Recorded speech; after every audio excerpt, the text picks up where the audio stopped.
This is Dila. She studied primary school teaching for 4 years at college. And after graduation, thinking that she will start the career of her life, she started working as a teacher, but only to quit after 3 years of hard work. Guess what she actually wanted to become? A software developer. Through hard work, dedication, and with the help of a coding bootcamp, she eventually became a developer. But her story leaves me wondering, what if she had known her true calling 7 years earlier? What if she had different choices and opportunities in her life from the start? Let's go back to our childhoods. I have been a volunteer at boarding schools across Turkey, my home country, for 5 years. And I have met some of the brightest children I have ever met in my life in these schools.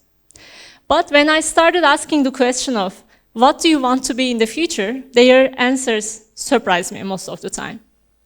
Boys generally wanted to become imams or policemen, and girls wanted to generally become doctors or teachers.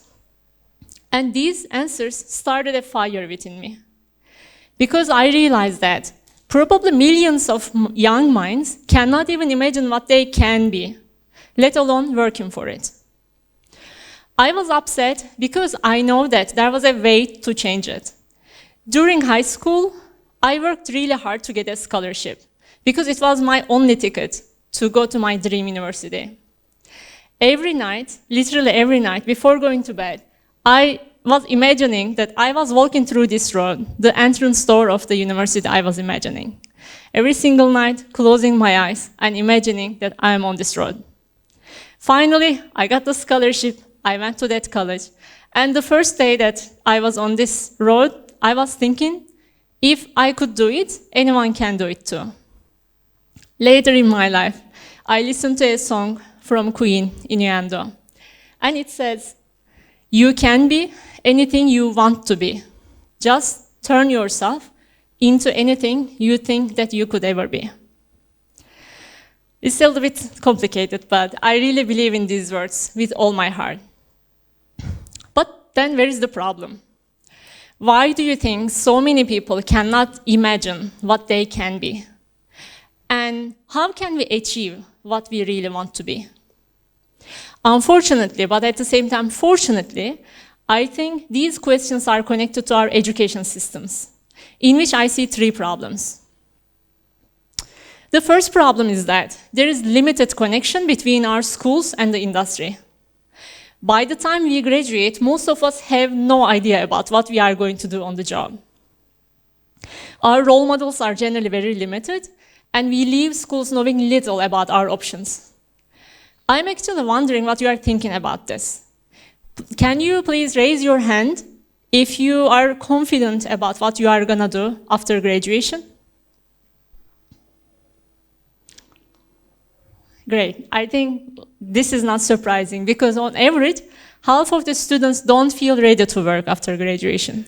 And even worse, 80% of employers think that students aren't work ready.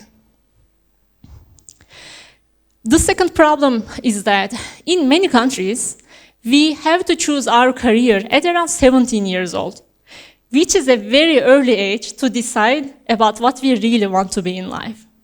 I have seen so many people trying to choose between different engineering degrees or computer-related degrees without even writing one line of code.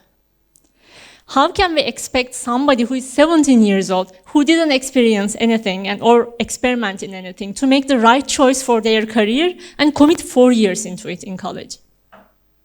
Finally, it is very natural that schools cannot update themselves as fast as the technology. Actually, education sector is one of the least innovative industries. It has changed little since 1800s. Look at our schools today. They are still like a factory, like an assembly line. We enter school at a certain age, sit together with people of our age, and we are expected to complete the same curriculum at the same pace. On the other hand, let's look at the industry. A McKinsey report says that in the next 10 years, we are going to experience more change in the world than in the past 100 years. I am sure that you are not very surprised by this statistic when you think about what AI or blockchain is doing right now in our lives. So it is very natural, actually. I'm not blaming schools. It is very hard for themselves to update and catch up with this pace of technology. So a question comes to my mind often. It is, do we really need 4 years of degrees with little connection to industry?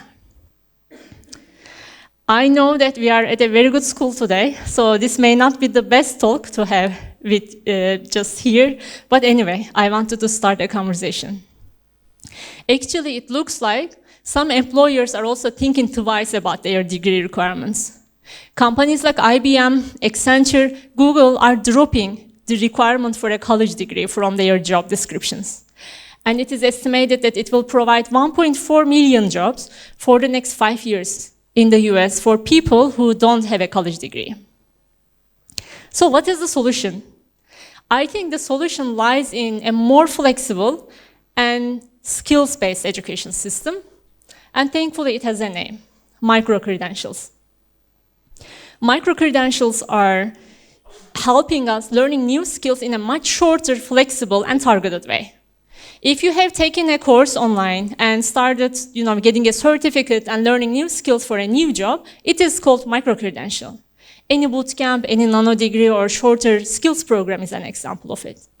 And you remember Dila from the beginning of the conversation. She went to a coding bootcamp. In around 6 months, she could find a completely new job. That is also a micro-credential.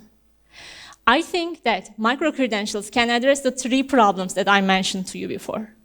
First, they have to be connected with the industry because their whole goal is to give you skills necessary for the job that you are trying to understand. The second is that you can experiment with a lot of different fields and see what you really like to do. And finally, because they are micro-credentials, they are pretty small programs, it is much easier to update them based on the industry demands. You would see new courses, new bootcamps coming up as the new technology emerging, much faster than what schools do today.